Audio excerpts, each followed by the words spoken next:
Okay, I want you guys to tell me what seems more appealing. This or this? Like, listen, I know this seems like one of those thing Japan memes, but this was genuinely one of the worst Power Ranger shows, adapted from one of the best Super Sentai shows. No, in fact, let me just show you how insanely garbage this adaptation was. Let me show you what Super Mega Force messed up, where Gokaiger succeeded. First off, if you hear my fan, no you don't, the story. Gokaiger is its own standalone series, while Super Mega Force is combined with Mega Force, which has adopted a whole different team, Goseiger, a team of angels. How the hell do you turn angels into pirates? There's a simple explanation for that. It's because the writers suck. Gokaiger takes place after a giant war against the Zangyak Empire, who was momentarily stopped by the Goseigers and their predecessors in a great war, hence why there's no Rangers helping in the show. Super Mega Force takes place directly during the Armada's invasion, in which the leader of the Rangers decide that now is a good time to give them their new powers, instead of before when they were fighting the original enemy. Oh, and for some reason, the war takes place at the end of the show. Where were these frauds during the first invasion? Next up, we have how their powers work. The Gokaigers can't just transform into whatever. They use the original power. See, after the war, all the Rangers' powers flew off throughout the galaxy, with them having needed to be found.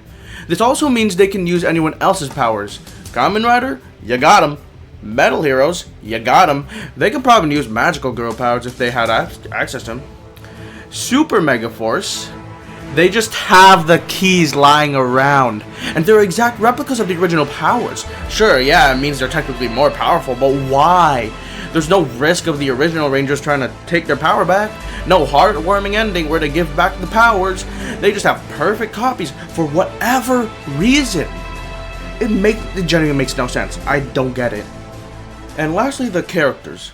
Captain Marvelous, a pirate who was one of the first to find the Ranger keys, along with the Red Ranger representing the Aka Red and surprise secret spy of the Zangyak Empire, Basco. Joe Gibkin, a master swordsman and a traitor and escapee of the Zangyak Empire, having endured abusive training and heartless tasks.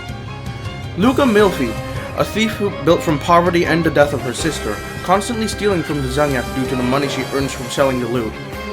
Don Dogoya, a refugee of a Zangyak-conquered world, he becomes the repairman and strategist of the group. Ahim de Famille, a princess and the last of her race after her entire planet was destroyed by the Zangyak Empire. Guy Ikari, the only member from Earth and a huge fan of Super Sentai as a whole, whereas the rest of the team have never truly heard of them. They're a truly unique cast, and unlike usual heroes, don't fully fight for justice at the start, but eventually learn to come around and fight for all the universe against the Zangyak Empire. Now, Super Mega Force. Troy Burrows, a man who has a premonitory dream. That's it! He has zero personality other than being the worst leader ever. Noah Carver, one of the only interesting ones, a huge nerd and technological genius, except he also, apparently, becomes extremely good with swords due to lazy adaptation. Gia Morin, the popular girl, who also just so happens to be in love with Jake Hawley, the comedic relief in love with Gia. Also, because of lazy adaptation, he turns from a Black Ranger to a Green Ranger. Emma Goodall, literally just the girl trope. Loves nature and that's it. Orion, Super Mega Force Silver, an alien from Andresia who found his Ranger key while mining before having his village and everyone he knew destroyed by the Armada. Sounds cool until you realize it's kind of just the same story as Ahim de Famille, but lesser. And that's about all the time I have for this video. As you can see, if you are a Power Ranger fan and haven't watched Super Mega Force, don't. Just watch Gokaiger. Can't even make an outro for this one, man. This show just gets me going.